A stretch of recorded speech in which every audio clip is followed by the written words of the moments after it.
Hi, this is part 4 of the bone rigging lesson. So you should have your character's parts all pretty much rigged up. You should have the arms and the hands working out okay, and the head, your legs, bending at the knees, and your feet. Be sure that your layers are in the correct order in the layer stack. You'll want this front arm to be able to pass in front of the face. The back arm should be the thing furthest in the back. This front leg here should be able to pass in front of the torso, but it should be behind this arm. So yeah, let me zoom in here. Anyway, he's not perfect, but it's not bad at all. Now, if you want to update your colors, I think this is pretty self-explanatory. You would click on a layer there, and then you would click on the select shape icon and click on a piece and go over here and use whatever colors you want, right, for all of your parts. And as far as any extra lines, here, let me zoom in. You would go over here to Tools and to the Hide Edge icon there. And any edges that you don't feel like you want to see, you just click on them and hide them. Okay? So that can help your character look a little bit better. Let me turn off that selection there. So then it can look like that if you want it to. If your character didn't have, say, a long sleeve shirt on, or if their arm and hand were all the same color like fur, then you would probably want to go ahead and hide this edge here so there wasn't a break line between the hand and the arm. But I'm keeping mine. So let's zoom out. Next, we're going to look at bone constraints. This is extremely helpful for when you're animating. Why don't we zoom in to part of the figure here, the top part. In the Layers palette, click on your uppermost bone layer. And in fact, we can dock this now, so you can go to Window, Docking, and Layers if you hadn't already done that. So have the top bone folder selected now, and then go over to the Select Bone tool, and then click on this head neck bone.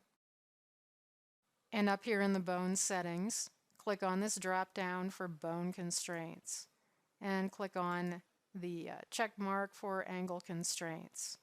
And now if you look over here, you'll see that there are these two sticks coming off of the wide end of the bone. That will stop the bone from going any further in one direction or the other. And that's extremely helpful. And right now, -70 and 70 might be too much. Let me close this and click on Manipulate Bones. You know, that's a little extreme.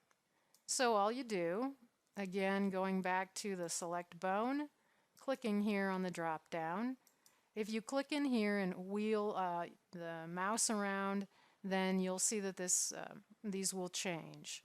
So you can move those to shorten them up, make them closer to the bone, and that will constrain how far you can go when you move the bone.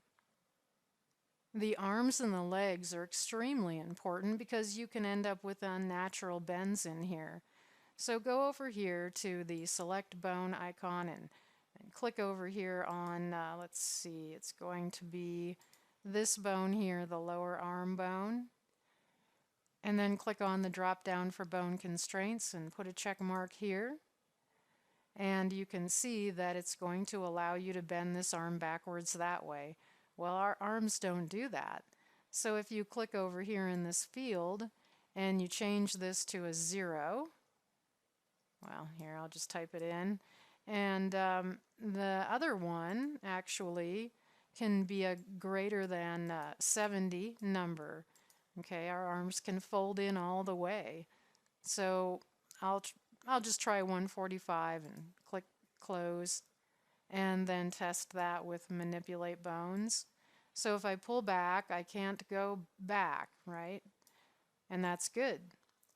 And this way it'll fold all the way that far. All right. And then it would be the opposite with the other arm. So clicking on select bone, clicking on the lower arm bone here, bone constraints, angle constraints, and then we want that one to be, let's see, it's going to have to be this one and a 0 there. And then I had 145, so all right. So anytime you click on a new bone, like the hand, let me zoom in here, the hand for example, and then click on bone constraints and put a check mark here. The default is always this, -70 and 70. All right, and a lot of times it's too much for most bones, but see, for the hand it's pretty good. And moving down here, again, you'll run into that same issue with your legs. You can't bend your knee forward. That's completely unnatural. So if I click on the lower leg bone, click bone constraints, angle constraints, and even if I left these at the default, yeah, no, I don't think so, right? So you want to get this one down to 0 here.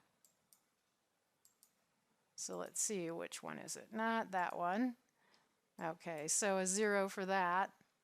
And the other one can be a pretty high number. So pretty fast. And then you don't have to worry when you're animating that you're going to be having a difficult time controlling your character. And you might want to deal with that with the feet too. All right. So I strongly advise that you take the little bit of extra time to set up the bone constraints. So go ahead and work on updating the colors for your character and adding some bone constraints. You may want to add or remove some stroke lines as well. In the next video, I'll explain the project requirements and also give you tips on how to animate these characters.